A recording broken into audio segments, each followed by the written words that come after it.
All the thoughts shared in this video is of the author of the book being taught. I have no intention to insult or hurt anybody's feelings. Welcome to Science Classroom, the step to your dream. Welcome dear student. आज हम लोग पढ़ने वाले हैं नया जो हमारा book है मेडिवल इंडिया, उसको पढ़ेंगे। ठीक है, एंशिएंट इंडिया हम लोग पढ़ चुके हैं, अब मेडिवल इंडियन हिस्ट्री हम लोग पढ़ने वाले हैं।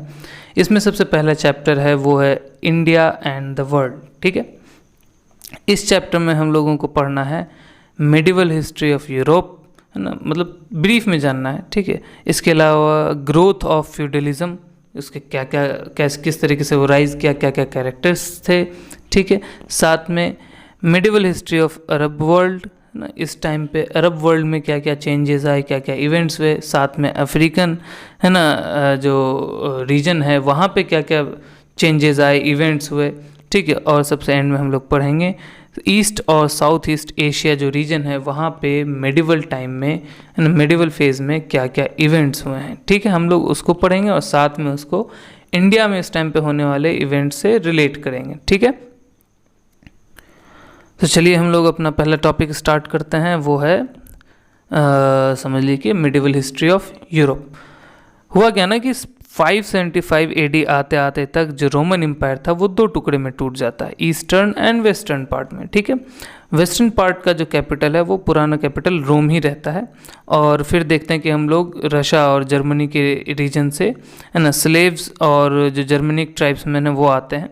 ठीक है, ये आते हैं तो काफ़ी ज़्यादा लूट मार करते हैं, लेकिन धीरे धीरे टाइम टू टाइम, है ना, वो इस्टेब्लिश होते चले जाते हैं, यहाँ पे रहने लग जाते हैं, और लोकल पॉपुलेशन के साथ, है ना, उनका कल्चर मिक्स होता है, और फिर नए नए हम लोगों को कह सकते हैं कि छोटे छोटे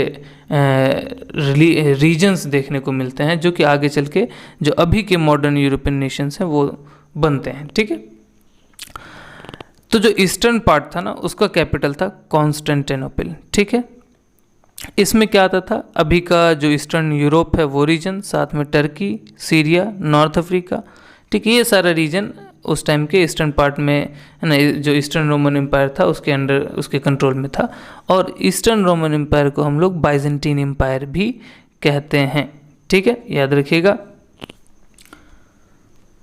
तो जो ईस्टर्न पार्ट में जो चर्च था ना उसको कहते थे ग्रीक ऑर्थोडॉक्स चर्च। इसका बहुत बहुत बड़ा रोल है जो रशिया है उसको क्रिश्चियनिटी में कन्वर्ट करने में। रशियन पीपल क्रिश्चियनिटी को अपनाए वो इसी वजह से, क्योंकि जो बाइजेंटीन एम्पायर का जो ग्रीक ऑर्थोडॉक्स चर्च था उसने कई सारे मिशनरी एक्टिविटीज़ वहाँ पे करवाए और फिर कन्वर्ट्स जीते। बाइजेंटीन एम्पायर जो था ना वो ग्रेको रोमन सिविलाइजेशन, मतलब ग्रीस और रोमन का मिक्स्ड सिविलाइजेशन जो था उसका, और अरब वर्ल्ड का सिविलाइजेशन के बीच में एक तरह से ब्रिज के तरह काम किया। ठीक है, और फिर धीरे धीरे हम लोग देखते हैं कि ये फाइनली जाके डिसअपियर हो जाता है। 5th सेंचुरी के मिडिल आते आते तक ये जो बाइजेंटीन एम्पायर है वो ख़त्म, तो एक ब्रिज जो था इस इन दोनों सिविलाइजेशन के बीच का वो भी ख़त्म।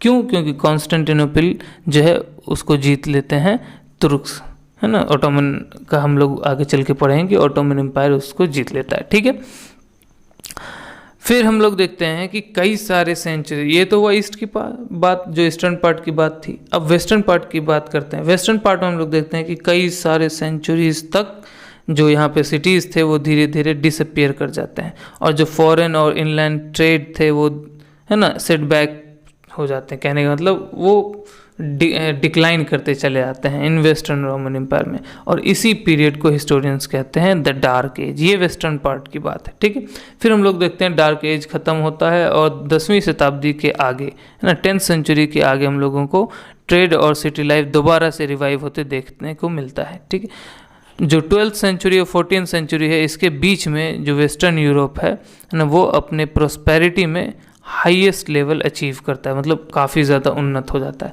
इस टाइम का जो नोटेबल फीचर है, जो बहुत इंपॉर्टेंट फीचर है, वो हम लोगों को देखने को मिलता है साइंस एंड टेक्नोलॉजी का ग्रोथ। साइंस एंड टेक्नोलॉजी काफ़ी ज़्यादा ग्रो कर जाता है, जिसकी वजह से, है ना, टाउन्स और अलग अलग टाउन्स वहाँ पे हम लोगों को डेवलप करते देखने को मिलते हैं। और फिर साथ में कई सारे इस्टेब्लिशमेंट होते हैं यूनिवर्सिटीज़ कई सारे नए नए है ना, कई सारे शहरों में ओपन होते हैं, जैसे कि पैडुआ और मिलान 2 शहर हैं इटली में, यहाँ पे खुलते हैं। और आज भी हम लोगों को इटली में काफ़ी पुरानी यूनिवर्सिटीज़ जो अभी तक चल रहे हैं वो देखने को मिलते हैं। यूनिवर्सिटीज़ के ही कारण है ना, यूनिवर्सिटीज़ जो है उसी ने एक बहुत इम्पॉर्टेंट रोल प्ले किया है ना, जो कि रेनेसेंस को अचीव करवाया, कह सकते हैं कि रेनेसेंस को लाया। रेनेसेंस जो है वो एज ऑफ एनलाइटनमेंट है। इस टाइम पे लोग का जितना भी कला था, नॉलेज था, वो बहुत ज़्यादा डेवलप किया। तो एक तरह से कह सकते हैं कि आप है ना, ये जो रेनेसेंस का एज है इसमें हम लोग देखते हैं कि अलग अलग तरह के थ्योरीज डेवलप होते हैं, मैथ्स से लेके फिलोसफी से लेके साइंस, किसी भी सब्जेक्ट में बहुत ज़्यादा उन्नति की, इसलिए इसको रेनेसेंस कहते हैं। और रेनेसेंस की वजह से ही ये यूनिवर्सिटीज़ रेनेसेंस लाते हैं, और इस रेनेसेंस की वजह से हम लोगों को एक नए यूरोप का उदय देखने को मिलता है। अब हम लोग पढ़ेंगे growth of feudalism in Europe.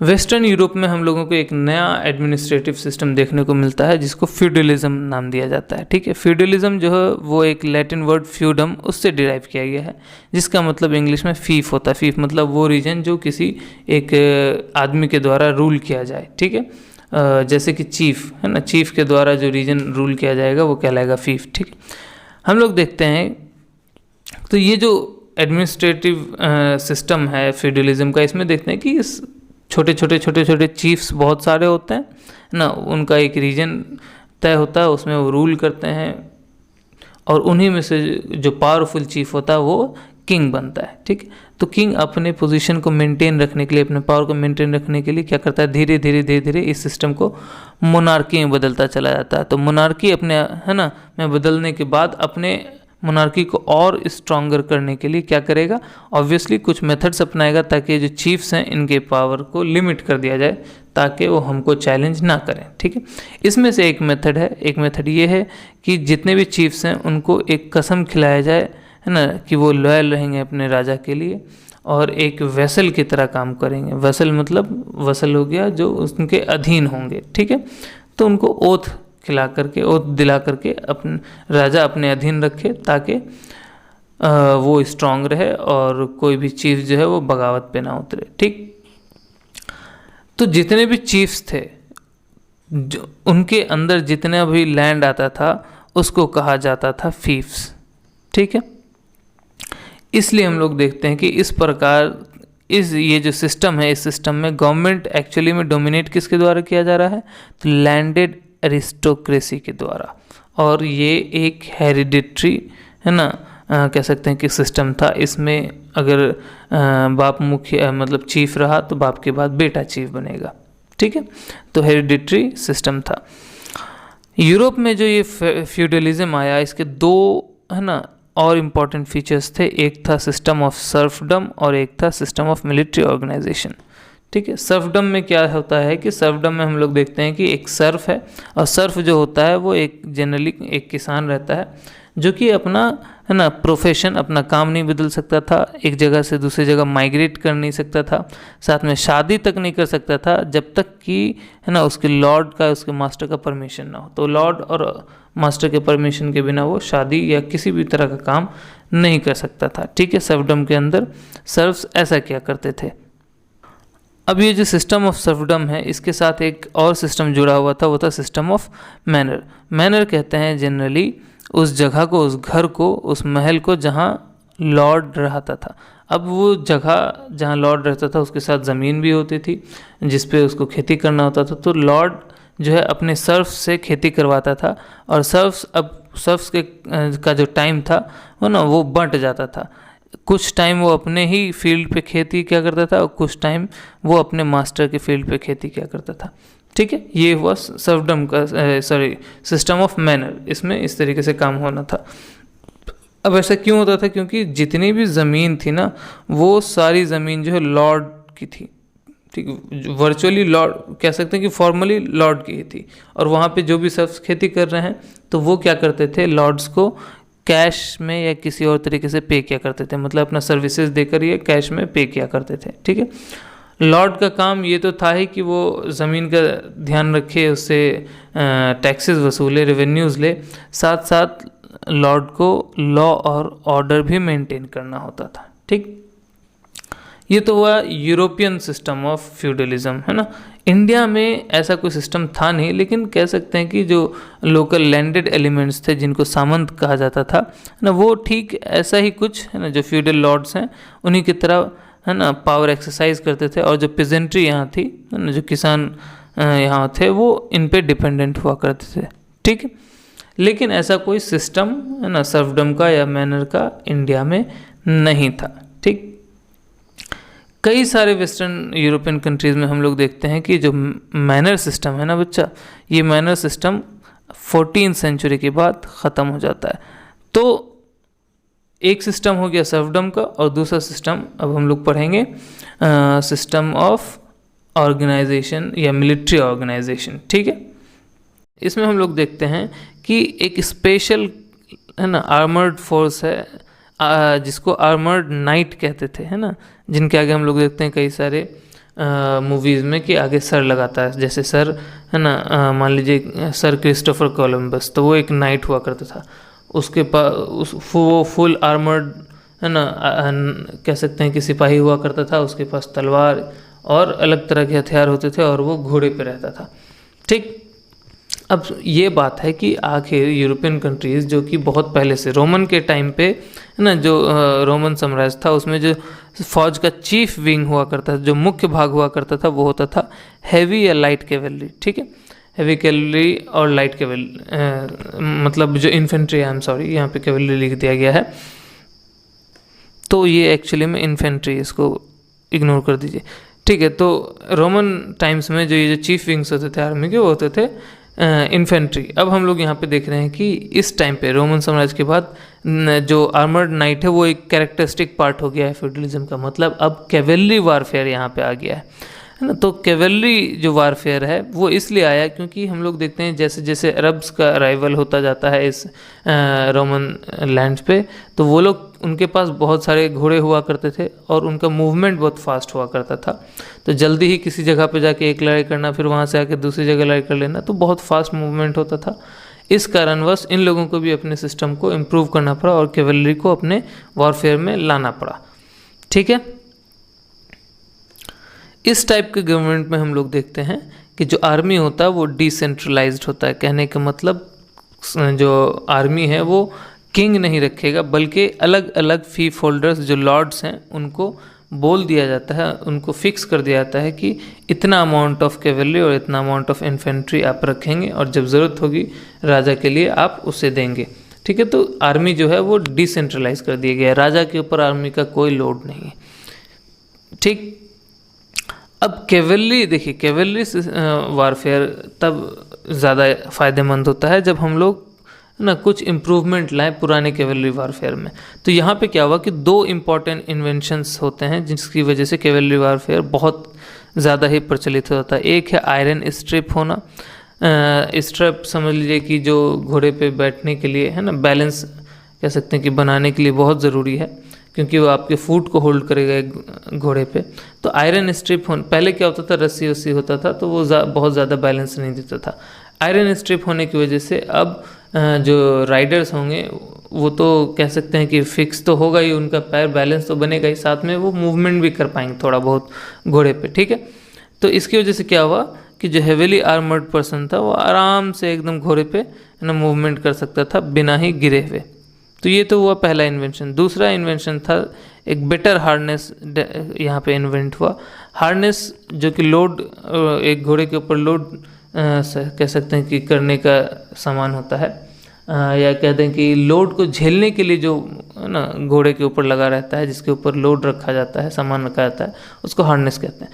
अब बेटर हार्नेस डेवलप हुआ तो इसका मतलब क्या हुआ कि जितना घोड़ा जो पहले जितना लोड उठा रहा था अब उसका दोगुना लोड उठा सकता था। तो इस वजह से क्या हुआ कि अब जो है घोड़ा वो ज़्यादा लोड ले सकता है, तो इसीलिए कैवेलरी जो है ज़्यादा यहाँ पे प्रचलित होता चला गया। ठीक है, और बाद में देखते हैं कि वारफेयर का प्रिंसिपल मोड, जो मेन कह सकते हैं कि विंग है आर्मी का, वो कैवेलरी हुआ करता था। ठीक, अब ये सारे जो इन्वेंशंस हुए ये यूरोप में नहीं हुए, ये एक्चुअली में है ना ईस्ट एशिया में हुए और यहाँ से फिर यूरोप आया। ठीक है, इंडिया में ये जो कैवलरी के जो इन्वेंशंस हैं वो जो 10th सेंचुरी है, 10वीं शताब्दी, उसके बाद हम लोगों को इंडिया में इस इन्वेंशंस का स्प्रेडिंग देखने को मिलता है। ठीक, अब ध्यान दीजिए, इतना ही नहीं होता है यूरोप में जो लाइफ है ना वो लाइफ इन्फ्लुएंस किया जाता है क्रिश्चियन चर्च के द्वारा भी। जो चर्चेस थे उनके द्वारा भी जो कॉमन लोगों का लाइफ है उसको इन्फ्लुएंस किया जाता है। जब पावरफुल किंगडम कोई पावरफुल एम्पायर नहीं रहता है तो उस जगह पे जो कैथोलिक चर्चेज हुआ करते थे वेस्ट में, वो काफ़ी ज़्यादा पॉलिटिकल और मोरल पावर या अथॉरिटी को है ना असाइन कर देते थे अपने लिए, और कह सकते हैं कि खुद ही रूल करने लग जाते थे। अब जितने भी मॉनेस्ट्रीज थे, चर्चेज थे, समझ लीजिए है ना, उनको क्या था कि डोनेशंस में मिला करता था और राजा की तरफ से लैंड ग्रांट्स। तो लैंड ग्रांट्स और है ना जो ट्रेडर्स थे, मर्चेंट्स हैं, उनके डोनेशंस के द्वारा क्या हुआ कि कई सारे मॉनेस्ट्रीज और मोनेस्टिक ऑर्डर्स जो हैं वो इस्टेब्लिश हुए। कुछ जो है जो मॉनेस्ट्रीज थे वो ज़रूरतमंदों की मदद करते थे, गरीबों की मदद करते थे। जैसे कि एक मोनेस्टिक ऑर्डर है फ्रांसिस्कन्स, ठीक है, ये गरीबों की मदद किया करता था। और जो बहुत सारे मोनेस्ट्रीज डोनेशंस की वजह से, लैंड ग्रांट्स की वजह से रिच होते गए, वो जो हैं वो क्या करने लगे कि बहुत वेल्दी होने के कारण एक कह सकते हैं कि राजा की तरह से, राजा तो नहीं कहेंगे, राजा से छोटा चीफ मान लीजिए है ना, एक फ्यूडल लॉर्ड, उसकी तरह बिहेव करने लगे। तो इसकी वजह से क्या हुआ कि कॉन्फ्लिक्ट होने लगा रूलर्स में और चर्च में, कॉन्फ्लिक्ट्स और डिस्कॉर्ड देखने को हम लोगों को मिलता है। ठीक है, और बहुत सारे जो मॉनेस्ट्रीज थे वो है ना मेडिकल हेल्प और कह सकते हैं कि शेल्टर दिया करते थे ट्रैवलर्स को। ठीक है, और उनमें से कुछ जो है वो सेंटर ऑफ एजुकेशन की तरह भी या लर्निंग की तरह भी काम करते थे, लोग वहाँ आते थे सीखने के लिए। तो जो मॉनेस्ट्रीज थे, मॉनेस्टिक ऑर्डर्स थे, अलग अलग तरह से फंक्शन करते गए। अब हम लोग पढ़ेंगे मिडिवल टाइम पे जो अरब वर्ल्ड था है ना उसके कैरेक्टरिस्टिक्स को। हम लोग देखते हैं कि मिडिवल टाइम में जो अरब के जो कंट्रीज़ है वहाँ पे क्या होता है कि इस्लाम राइज़ करता है। ठीक है, जो इस्लाम रिलीजन है वो राइज़ करता है। इसकी वजह से जो छोटे छोटे जो अरब के ट्राइब्स थे वो सब एकजुट हो जाते हैं, जो आपस में लड़ा करते थे वो एकजुट हो जाते हैं। और जो अरब एम्पायर है ना वो शुरू के कैलिफ्स, खलीफा जिनको कहते हैं, उनके द्वारा इस्टेब्लिश किया जाता है, जिसमें Arabia, Syria, Iran, Iraq, Egypt है ना, नॉर्थ अफ्रीका और स्पेन भी शामिल था। ठीक है, तो ये तो हुआ शुरू की बात। उसके बाद आता है जो एबेसिड एम्पायर है, या कहते हैं कैलिफेट का जो एक डायनेस्टी है एबेसिड है ना, उनका स्टार्ट होता है। वो रूल करने लग जाते हैं बगदाद पे है ना, बगदाद समझ लीजिए कैपिटल था अरब एम्पायर का। ठीक है, तो उस पर रूल करने लग जाते हैं जो 8वीं शताब्दी है उसके बीच से। ठीक, अब जो एबेसिड्स थे वो prophet Mohammed peace be upon him उनके ट्राइब से बिलोंग करते थे, और इसी वजह से धार्मिक कह सकते हैं कि उनको पवित्र, धार्मिक रूप से पवित्र माना जाता था। ठीक है, तो ऑलमोस्ट 150 ईयर्स तक है ना, 150 साल तक जो एबेसिड एम्पायर है वो है ना कह सकते हैं कि बहुत सारे पावरफुल और फ्लरिशिंग एम्पायर में से है ना, उन्नति करने वाले एम्पायर में से एक रहा एबेसिड एम्पायर के अंडर। ठीक है, क्यों रहा? क्योंकि इस टाइम पे एबेसिड एम्पायर के अंदर बहुत सारे इंपॉर्टेंट सेंटर्स ऑफ सिविलाइजेशन जो थे उस टाइम के, जैसे कि नॉर्थ अफ्रीका हो गया, इजिप्ट हो गया, सीरिया हो गया, ईरान हो गया, इराक हो गया, ये सारे जो इंपॉर्टेंट सेंटर्स थे सिविलाइजेशन के उस टाइम के, वो एबेसिड एम्पायर के अंदर थे। और जो मोस्ट प्रोडक्टिव कंट्रीज था है ना, जैसे कि वेस्ट एशिया हो गया, नॉर्थ अफ्रीका हो गया, ये सारा जहाँ प्रोडक्शन ज़्यादा हुआ करता था वो भी एबेसिड एम्पायर के ही अंदर आया गया। ठीक है, इसके अलावा जो इम्पोर्टेंट ट्रेड रूट्स था है ना, जो मेडिटेरेनियन वर्ल्ड और जो को कनेक्ट करता था इंडिया चाइना से, इस ट्रेड रूट का लिंक जो है वो अरब एम्पायर ही रह गया। ठीक है, एबेसिड्स के अंदर, जिसकी वजह से हम लोग देखते हैं इन लोगों को बहुत फ़ायदा भी होता है। जो एबेसिड कैलिफ्स थे है ना, वो क्या करते हैं कि जो ट्रेड रूट है ना उस ट्रेड रूट पे सेफ्टी और सिक्योरिटी प्रोवाइड करते हैं ताकि बिजनेस बढ़ सके, ट्रेड बढ़ सके, ठीक है। इसी वजह से क्या हुआ, क्योंकि वो सेफ़ और सिक्योर कर दिए रूट को, तो वहाँ पे ज़्यादा ट्रेड फ्लरिश किया, जिसकी वजह से इनको ज़्यादा वेल्थ मिला और ज़्यादा उन्नति इनके लोगों की हुई, ठीक है। और ऑब्वियसली उनका भी कोर्ट बहुत स्प्लेंडर रहा। एक टाइम पे कहा जाता है कि जो बगदाद में जो कोर्ट था बहुत ज़्यादा ही उनके पास सोना था, ठीक। और अरब्स जो थे, है ना, अरबिक लोग जो थे, वो अपने आप में बहुत ही अच्छे, है ना, मर्चेंट्स, सौदागर भी हुआ करते थे। तो इन कारणों से उनके पास बहुत पैसा आया, ठीक। इतना आया कि कहा जाता है कि उस टाइम के जो अरबिक लोग थे, उनका जो स्टैंडर्ड ऑफ लिविंग था और जो कल्चरल इन्वायरमेंट था, है ना, उनके टाउन्स और उनमें रहने वाले लोगों का, वो उस टाइम के, है ना, दुनिया के किसी भी कंट्री में नहीं पाया जाता था। सोचिए इतना ज़्यादा वो ग्रो कर चुके थे एबेसिड एम्पायर के अंदर, ठीक।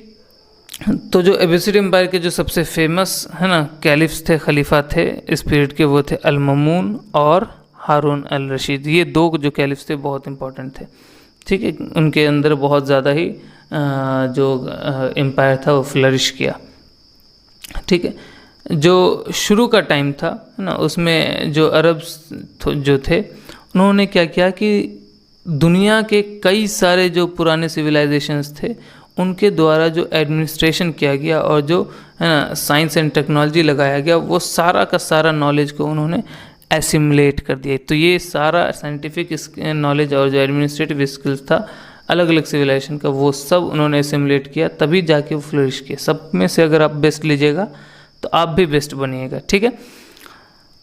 इसी वजह से ये फ्लरिश करते चले गए।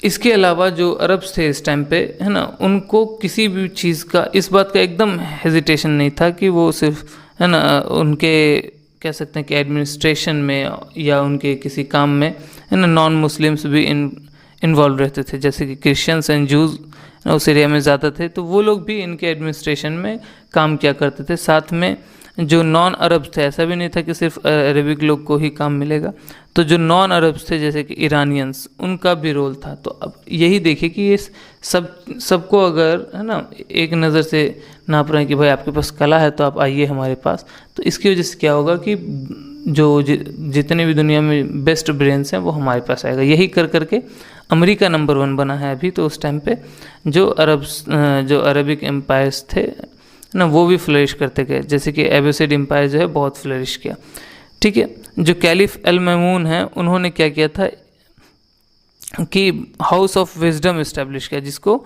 बैतुल हिकमत कहते हैं, बगदाद में, ठीक है। इसका काम क्या था? इसका काम था कि जितने भी सिविलाइजेशंस हुए हैं, जैसे कि ग्रीक हुआ, बाइजेंटीन हुआ, इजिप्शियन हुआ, ईरानियन हुआ, इंडियन हुआ, इन सब के वर्क को क्या किया जाए, अरबिक में ट्रांसलेट किया जाए, ताकि वो समझें और उनमें से बेस्ट नॉलेज ले सकें। ग्रीक और जो चाइनीज़ साइंस है और जो फिलॉसफी है, उसका बहुत बड़ा इम्पैक्ट हम लोगों को अरब वर्ल्ड पे देखने को मिलता है। कैसे पता चलता है?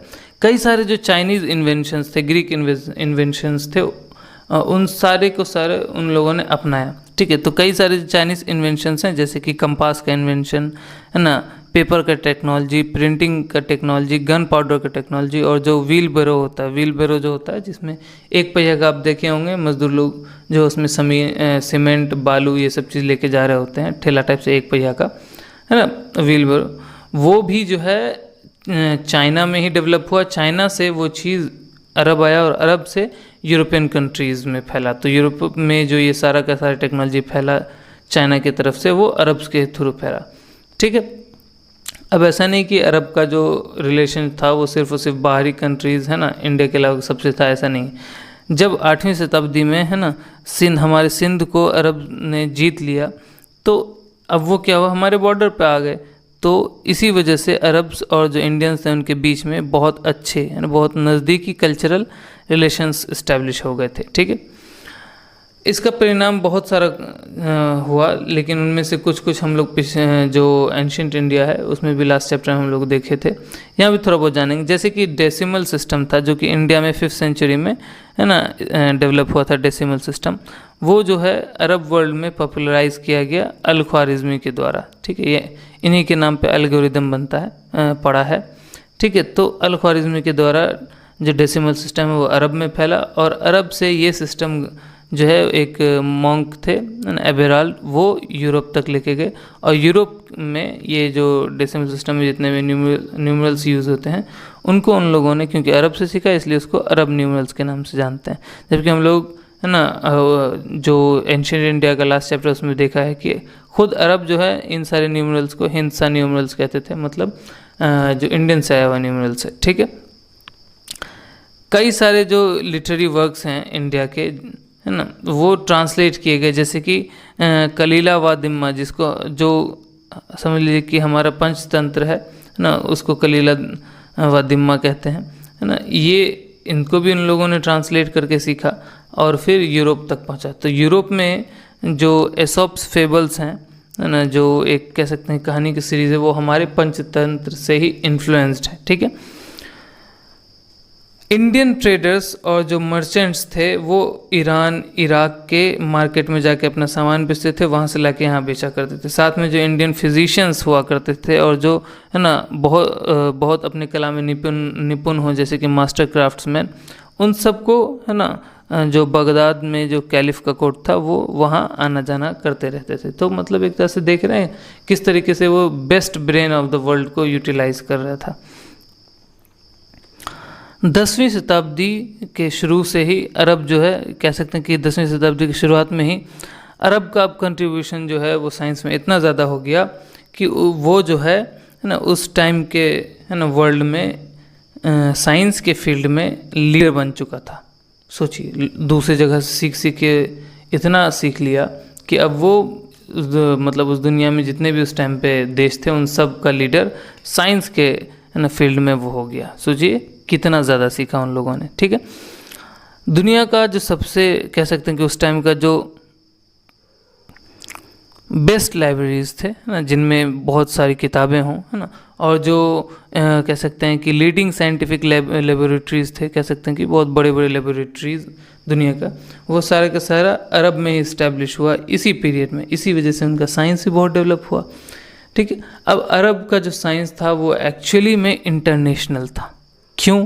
क्योंकि अरबिक लोग नहीं कर रहे थे, बल्कि वो ईरानियन है ना, इराक के लोग, तो मतलब बाहर के लोग, अरब कंट्री से जो है वो बाहर के लोग इस पर रिसर्च कर रहे थे, और फिर है ना तो अरब के साइंस में डेवलपमेंट में उनका रोल था। अब तो इसको अरब वर्क क्यों बोले? अगर ईरान में हुआ तो, या इराक में हुआ, इन सारे जगहों में तो अरब वर्ल्ड क्योंकि है, क्योंकि इन सब का लैंग्वेज क्या था? अरबिक था, इसलिए इसको हम लोग अरब साइंस कहते हैं। ठीक है, तो बहुत ज़्यादा ही डेवलप हुआ इस टाइम पे, इस पीरियड में। जो लोग थे ना वो एकदम फ्रीली मूव कर सकते थे। ठीक है, कहीं भी काम कर सकते थे या कहीं भी चाहे वहाँ रह सकते थे, सेटल कर सकते थे, इतना फ्रीडम था। साइंटिस्ट जो थे उनको इंटेलेक्चुअल और पर्सनल फ्रीडम मिला था कि वो खुले थे, पूरा आज़ादी से सोच सकते थे, कोई रिस्ट्रिक्शन नहीं था। ठीक है, और जो मर्चेंट्स के द्वारा या राजाओं के द्वारा उनको पेट्रोनेज मिलता था, समझ लीजिए कि उनको अपने रिसर्च में आगे बढ़ते रहने के लिए डोनेशन समझ लीजिए एक तरह का, या वो लोग जो साइंस के कह सकते हैं कि गुड वेल विशर्स थे है ना, उनका इतना ज़्यादा सपोर्ट हुआ साइंटिस्ट को कि साइंस जो है बहुत ज़्यादा डेवलप करने लगा वहाँ पे। ठीक है, तो ये सारे कारणों से जो हुआ अरब साइंस और सिविलाइजेशन हुआ वो बहुत ज़्यादा ग्रो किया। ठीक है, उस टाइम पे दुनिया में कोई भी देश इंक्लूडिंग इंडिया जो है इतना ज़्यादा फ्रीडम नहीं दे रहा था अपने साइंटिस्ट को या बाकी है ना कह सकते हैं कि ज्ञानी लोगों को। तो वेस्टर्न कंट्रीज़ में इसलिए नहीं हो पा रहा था क्योंकि जो चर्च था ना है ना, और जो कुछ अलग अलग फैक्टर्स होंगे, इसके कारण क्या हुआ कि जितने भी साइंटिस्ट थे वो बहुत ज़्यादा ही फ्री नहीं थे अपने थॉट को लेकर के, तो इसलिए यहाँ ज़्यादा डेवलप हुआ। अरब साइंस जो है वो देखते हैं कि हम लोग 14th सेंचुरी के बाद से धीरे धीरे जो है वो डिक्लाइन करता चला है। क्यों? क्योंकि पॉलिटिकल और इकोनॉमिक डेवलपमेंट होने लगे, और इसमें से भी सबसे इम्पॉर्टेंट बात कहें तो वो ये था कि ऑर्थोडॉक्सी ग्रो करता चला गया, है ना। जो पुराना ख्याल जो है वो ग्रो करता चला गया, जिसकी वजह से जो फ्री थॉट था सोचने का, है ना, वो क्षमता छोड़ दिया, मतलब ख़त्म हो गया। तो फ्री थॉट ख़त्म हो जाएगा तो डेवलपमेंट भी ख़त्म हो जाएगा। अब हम लोग देखें कि अफ्रीका में इस जो मिडिवल फेज था इसमें क्या हो रहा था। ठीक है, तो अरब एम्पायर जो वहाँ पे इस्टेब्लिश हुआ उस रीजन में, तो उसकी वजह से क्या हुआ कि अफ्रीका का भी बहुत सारा जो एम्पायर्स था, है ना, वो इंडियन ओशन और जो मिडल ईस्ट का ट्रेड है ना, उसमें इन्वॉल्व होने लगा। ठीक है, अरब का जो माइग्रेशन, अरब के लोग जो माइग्रेशन कर करके अलग अलग जगह बस रहे थे, साथ में जो कमर्शियल एक्टिविटी होने लगा, ट्रेड होने लगा अफ्रीका के जो ईस्ट कोस्ट है उसके, है ना, साइड, तो इसकी वजह से क्या हुआ कि ये सब चीज़ बढ़ता चला गया। तो उसके बढ़ते बढ़ते क्या हुआ कि इतना ज़्यादा बढ़ा कि जो मलिंडी है, जो जंजीबार है, वहाँ तक अरब का जो है कह सकते हैं कि ट्रेड बढ़ चुका था। ठीक, अब अरब ट्रेड किस चीज़ का करते थे? तो वो करते थे स्लेव्स का, है ना, नौकरों का, साथ में सोना चांदी तो हो गई, है ना। तो इन सब स्पेशल क्या हुआ कि वो स्लेव्स का एक्सपोर्ट किया करते थे वेस्टर्न कंट्रीज़ के लिए, और साथ में सोने का सामान हो गया, सोना हो गया, ठीक है, आइवरी हो गया जो कि हाथी के दांत से बनता है। ठीक है, तो वो सब का भी ट्रेड अरब करने लग गए। अफ्रीका में जो है ऑलरेडी एक बहुत ही काफ़ी कह सकते हैं कि समय से बहुत पावरफुल एक किंगडम था जिसको इथोपियन किंगडम कहते हैं। ठीक, इसके अंदर बहुत सारे टाउन्स थे जो डेवलप थे। हुआ क्या, बहुत सारे जो कह सकते हैं कि इथोपियन पीपल थे, मर्चेंट्स थे, वो इंडियन ओशन के ट्रेड में इन्वॉल्व होने लगे। कहाँ से कहाँ तक? गल्फ ऑफ एडन से लेकर के इंडिया तक के बीच का जो ट्रेड था उस रूट पे वो इन्वॉल्व होने लगे। ठीक है, कई सारे जो इथोपियंस हैं जिनको हबशीज़ कहा जाता था, वो एक्चुअली में क्रिश्चियंस थे। ठीक है, वो क्रिश्चियन के डिवोटी थे। इंडियन ओशन ट्रेड में क्या हुआ हम लोग देखते हैं कि इंडियन ओशन ट्रेड में जो ये इथियोपियन जितने भी मर्चेंट्स थे, ट्रेडर्स थे, वो बाइजेंटीन एम्पायर के साथ ज़्यादा सांठगांठ किए हुए थे, मतलब बाइजेंटीन एम्पायर के क्लोज अलाय थे ट्रेड में। ठीक है, तो जैसे ही बाइजेंटीन एम्पायर गिरता है, हम लोग देखते हैं 14th सेंचुरी में, है ना, ऑटोमन्स ने कह सकते हैं कि हथिया लिया था, बाइजेंटीन्स को हरा करके, बाइजेंटीन एम्पायर को ख़त्म करके कॉन्स्टेंटिनोपल को ढा दिया और फिर खुद रूलर बन गए। तो ऑटोमन्स जैसे ही आई 14th सेंचुरी में वो रूल करने लगे तो बाइजेंटीन एम्पायर ख़त्म, उसके साथ साथ इथोपियन जो ट्रेड्स था वो भी ख़त्म, जिसकी वजह से जो इकोनॉमिक पोजीशन था उनका वीकेंड हो गया। ठीक है, कमज़ोर हो गया।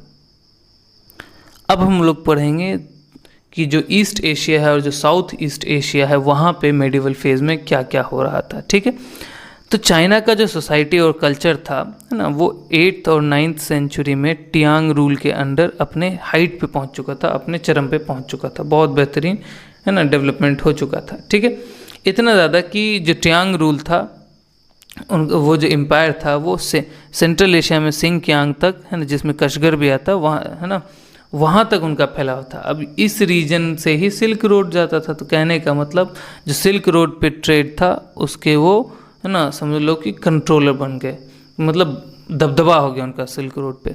अब ये सिल्क रोड के थ्रू क्या ट्रेड क्या करते थे? तो सिल्क ट्रेड क्या करते थे? सिल्क ट्रेड हुआ करता था ज़्यादा, इसी वजह से इस रोड का नाम भी सिल्क रोड हुआ। इसका मतलब ये नहीं कि खाली इस रूट के थ्रू सिल्क ही ट्रेड किया जाता था। सिल्क के साथ साथ जो ये जो चाइना के जो ये तियांग रूलर्स थे, इनके जो मर्चेंट्स और ट्रेडर्स थे, वो सिल्क के साथ साथ बहुत ही बेहतरीन क्वालिटी के पोर्सलिन और जो जेड, जो कि एक स्टोन है, समझ लीजिए कि जेम स्टोन, ना, उसके वर्क्स, बेहतरीन वर्क्स का भी एक्सपोर्ट किया करता था वेस्ट एशिया में, यूरोप में और इंडिया में, इसी सिल्क रोड के थ्रू। ठीक है,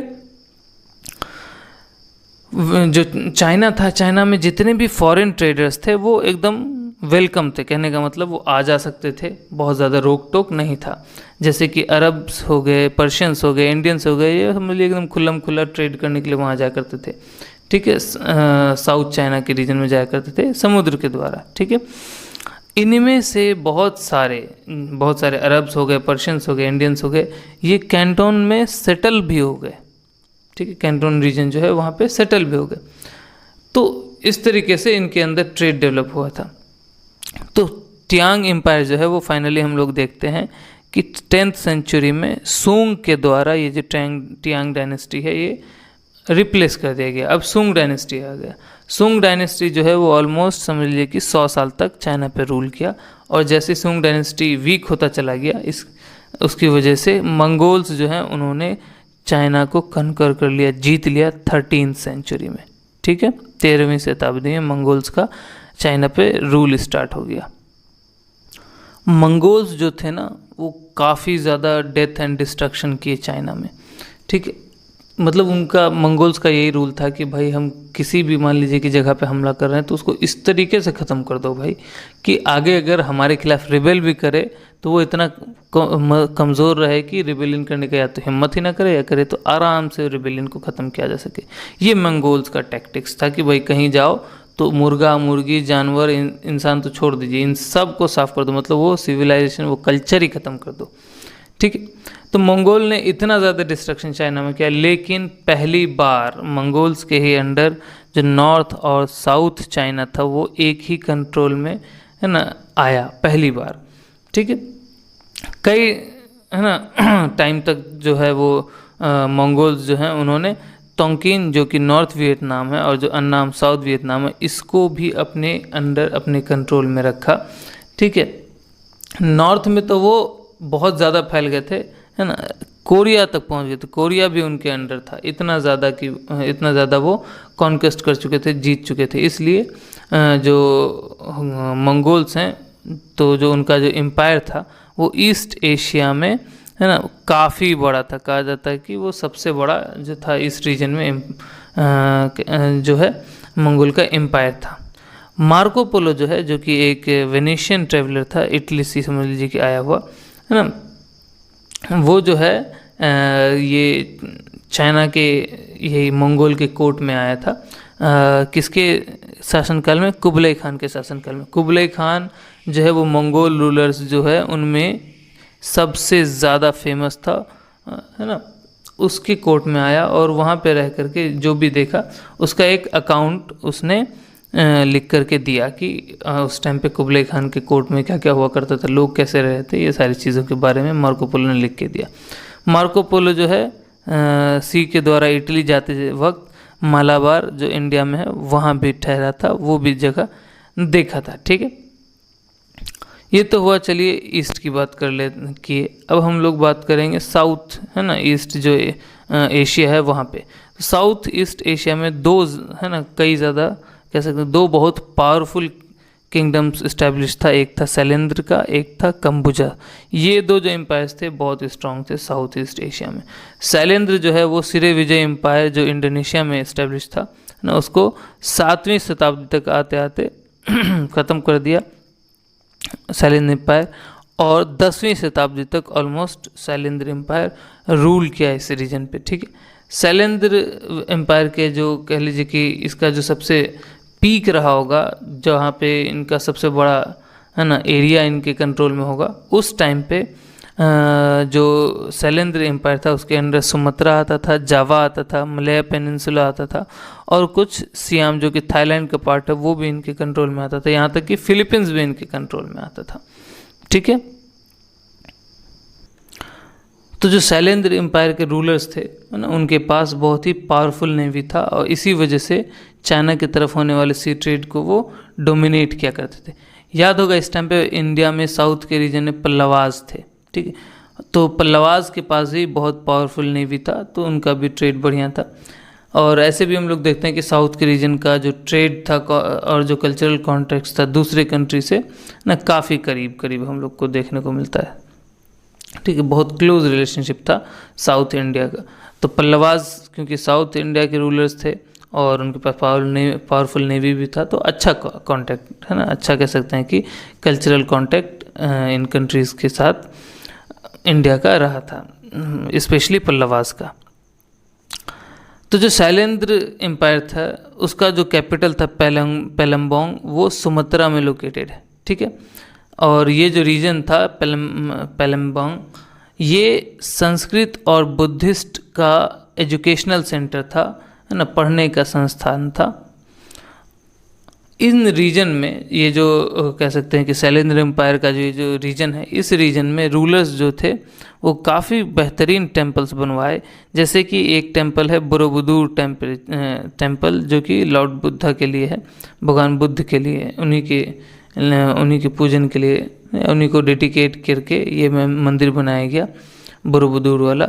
ये एक्चुअली में अलग अलग मंदिर नहीं, बल्कि एक पूरे के पूरे पहाड़ को ही कार्व करके 9 बड़े बड़े स्टोन टेरेसेस में बदला गया और स्तूपा के फॉर्म में ना इन टेरेसेस पे अलग अलग स्तूपा भी बनाया गया। तो ये एक्चुअली में पूरा का पूरा पहाड़ ही है, ठीक है, जो बोरोबुदुर टेम्पल है।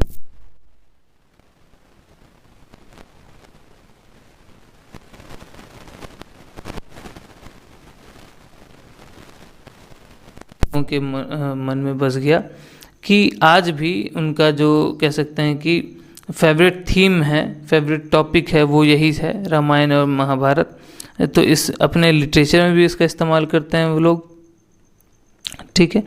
और जो फोक आर्ट है, जो कह सकते हैं कि देसी जो लोकगीत होता है, लोक कलाएं होती हैं, आसपास का जो लोकल कला सब है ना, उनको फोक आर्ट कहते हैं। और जो पपेट प्लेस हैं उनमें भी, है ना, आज तक हम लोग देखते हैं कि रामायण और महाभारत के एपिक्स को डिपिक्ट किया जाता है, ठीक।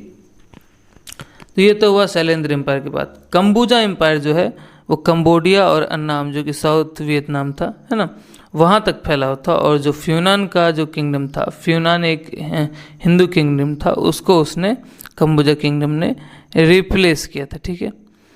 तो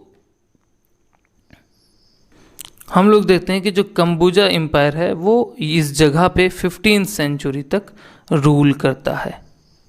तो ये जो कंबोजा एम्पायर के जो रूलर्स थे, है ना, उन्होंने अंकोर धाम के नज़दीक बहुत सारे टेम्पल्स बनवाए, ठीक है। तो 10वीं शताब्दी में टेम्पल बनने का काम स्टार्ट हुआ और हर रूलर जो था अपने याद में एक, है ना, टेम्पल बना देता था। ये तब तक चलता रहा जब तक कि 200 टेम्पल्स उस रीजन में बन नहीं गए, ठीक है। इन सारे टेम्पल्स के, ये जो टेम्पल्स के ग्रुप हैं, इनमें सबसे बड़ा टेम्पल जो था वो था अंकोर वाट का। इसका जो रास्ता है ना वो 3 किलोमीटर समझ लीजिए कि इतना लंबा है। और इसमें जो है स्टैचूज़ लगे हुए हैं गॉड्स के, है ना, देवी के, देवताओं के, और जो अप्सराएं हैं उनकी। साथ में उनमें पैनल्स हैं, पैनल्स में महाभारत और रामायण का जो सीन्स हैं उन सबको वहाँ पे डिपिक्ट किया गया है अंकोर वाट के टेम्पल में, ठीक है। हम लोगों ने इससे पहले भी अंकोर वाट का टेम्पल देखा और पढ़ा है, ठीक है। कई सारे जो इंडियन ट्रेडर्स थे वो साउथ चाइना जाया करते थे, तो जो पोर्ट था टक्काला का, वहाँ से, ठीक है। और टक्का पोर्ट जो है वो कहाँ है, वो मलाया पेनिनसुला में है, ठीक है। बहुत सारे जो ब्राह्मण्स थे, और साथ में बाद में हम लोग देखते हैं बुद्धिस्ट मॉन्क्स जो है वो इसी जगह पे टक्काला में बाद में सेटल हुआ, जिसकी वजह से अलग अलग रिलीजन जो है इस रीजन में फैला, ठीक है। बुद्धिज़्म जो है वो इस जगह पे काफ़ी ज़्यादा उन्नति किया, इतना ज़्यादा कि जो हिंदू गॉड्स थे उनको भी अपने मिला लिया, अलग अलग पहचान और कह सकते हैं कि नाम दे करके हिंदू गॉड्स को भी अपने में एसिमुलेट कर दिया। और यहाँ तक कि बहुत सारे जो हिंदू टेम्पल्स थे उनको भी अपने अंडर ले लिया। अब ये जो काम हुआ ये एकदम अपोजिट है इंडिया में। इंडिया में क्या हुआ कि इंडिया में ये सारा काम हिंदुइज़्म करने लगा बुद्धिज़्म के खिलाफ, कह सकते हैं, खिलाफ नहीं कहेंगे, चॉइस था, ठीक है। तो यही चीज़ बाहर में हम लोगों को बुद्धिज़्म के खिलाफ देखने को मिला, ठीक है। तो ये सारे के सारे रीजन में हम लोग देखते हैं कि इंडियन सिविलाइजेशन का बहुत बड़ा इम्पैक्ट था, इंडियन सिविलाइजेशन और कल्चर का बहुत बड़ा इम्पैक्ट था, ठीक है। फिर भी ये सारे के सारे जो देश थे, ये सारे का सारा जो रीजन था, ये इतना इन्फ्लुएंस होने के बाद भी सब ने अपना अपना डिस्टिंक्ट कल्चर जो है ना, उन्होंने बनाया अलग दिखने के लिए, ठीक है। अरब जो थे ना वो एबेसिड एम्पायर के एस्टेब्लिश होने के बाद ट्रेड में बहुत ज़्यादा एक्टिव हो गए। एक्टिव होने की वजह से अब ऐसा नहीं कि जब वो एक्टिव हुए तो जहाँ पे ट्रेड कर रहे थे वहाँ पे जो इंडियन ट्रेडर्स होंगे और जो पादरी सब होंगे, प्रीचर्स होंगे, उनको भगा दिया। ऐसा नहीं है, ठीक है। ना ही उन्होंने साउथ ईस्ट एशिया और साउथ इंडिया के लोगों को इस्लाम में कन्वर्ट करवाया, ठीक है। तो देख रहे हैं कि अरब में रिलीजियस फ्रीडम कितना बढ़िया से उस टाइम पे था। तो काफ़ी ज़्यादा है ना, काफ़ी अच्छा है ना डिग्री ऑफ रिलीजियस जो फ्रीडम है और जो टॉलरेंस है, ठीक है। और जो अलग अलग कल्चर्स का जो कमिंगलिंग हुआ, मिक्सचर हुआ अलग अलग कल्चर्स का, इसकी वजह से क्या हुआ, ये जो कंट्रीज़ यहाँ पे थे इस रीजन में, है ना, उनका कैरेक्टरिस्टिक्स इस टाइप से आज भी हम लोग को यहाँ पे देखने को मिलता है कि वहाँ भी आज भी रिलीजियस फ्रीडम है। हम लोग देखते हैं कि इंडोनेशिया में भले ही उन सारे के सारे लोग, या कह सकते हैं एक बड़ी आबादी जो है मुस्लिम की है, मेजॉरिटी 99% के करीब जो है वो मुस्लिम ही है, फिर भी उनका जो कल्चर है उसमें इसका बहुत बढ़िया प्रभाव देखने को मिलता है कि वहाँ पे वो महाभारत की कहानी को अपना ट्रीट करते हैं। वो मतलब जो कल्चर है ना अपना उनका, उसको बहुत ज़्यादा ही लगाव रखते हैं, भले ही उनका धर्म कुछ भी हो। तो आज भी हम लोगों को देखने को मिलता है, जो उस टाइम पर जितने भी फ्रीडम्स थे ना, वो टॉलरेंस था, वो आज भी देखने को अच्छे से मिलता है। अब ये बात है कि इंडोनेशिया और मलेशिया जो पहले मैंने बताया कि जो अब्बासिड एम्पायर के अंदर जितने भी ट्रेडर्स, मर्चेंट्स ये सब गए, इन लोगों ने कन्वर्ट करने की कोशिश नहीं की, बल्कि जो बेहतर हमको मिल रहा है उन सबको अपने अंदर शामिल करते चले जाओ। धर्म नहीं देखो, रीजन नहीं देखो, ना ही है ना किसी का कोई जात पात देखना है। तो आखिर इंडोनेशिया और मलेशिया अभी के ज़माने में एक इस्लामिक कंट्री कैसे हो गया, यहाँ पे मुस्लिम का पॉपुलेशन ज़्यादा कैसे हुआ? तो जो इंडोनेशिया और जो मलाया रीजन है, इसका जो कन्वर्जन हुआ इस्लाम में, ये धीरे धीरे हुआ, तुरंत नहीं हुआ है, ठीक है। और ये हुआ तब जब इस्लाम जो है इंडिया में अपने पोजीशन को कंसोलिडेट कर दिया है, मतलब बहुत स्ट्रांगली इंडिया में जब ये जम गया इस्लाम धर्म, तब यहाँ से वो इंडोनेशिया, मलाया, इन सारे के सारे रीजन में जाकर के स्प्रेड हुआ है, ठीक है। बाकी और सब जो साउथ ईस्ट एशिया के जितने भी कंट्रीज़ हैं उनमें बुद्धिज़्म जो है वो उन्नति करते देखने को मिलता है, ठीक है। इन सारी कंट्रीज़ के बीच जो कमर्शियल एंड कल्चरल कॉन्टैक्ट्स है वो चलता रहा। ये तब ख़त्म हुआ जब डच का रूल इंडोनेशिया में स्टार्ट हुआ, इंग्लिश का मतलब इंग्लैंड का जो रूल है वो इंडिया में, बर्मा में और मलाया में इस्टेब्लिश हुआ, और बाद में देखते हैं कि फ्रेंच का भी जो इस्टेब्लिशमेंट हुआ है इंडो चाइना में। इन सब की वजह से हमारा कॉन्टैक्ट इन सारे कंट्रीज़ से धीरे धीरे ख़त्म हो गया, ठीक है। तो आज के चैप्टर में इतना ही। आई होप कि आपको ये चैप्टर पसंद आया हो तो आप और पढ़िए ना, इन पे बेस्ड क्वेश्चंस जो मेरे FB पेज पे हैं ना, आप उन पे भी जाके प्रैक्टिस कर सकते हैं। तो खैर पढ़ते रहिए, मिलते हैं हम लोग नेक्स्ट वीडियो में, तब तक के लिए बाय बाय।